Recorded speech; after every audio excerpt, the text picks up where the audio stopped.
Hi guys! Welcome to our vlog. We're going to Binondo. So yeah, tayo ay kakain ng squid. So mukhang pasosyal. Pasosyal kasi siya kasi nasa steak.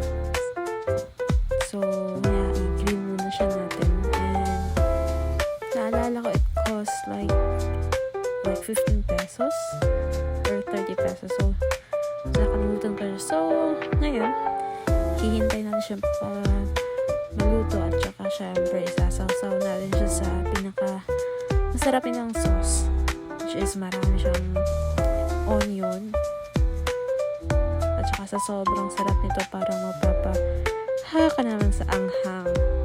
Yes, maanghang nga siya talaga. So sobrang sarap talaga guys.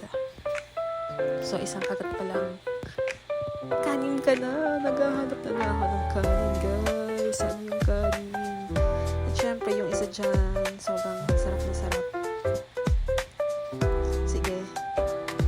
At guys, siya pala yung nagbibit-bit ng bag ko. So, nilagay niya talaga sa harap niya, sa liig niya. Ganyan siya ka-supportive sa aking bag. So, nagdilibat-libat kami ngayon yan.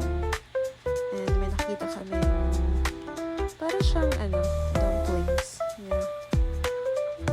And then this one, kalimutan ko yung pangalan nito, but it looks nice.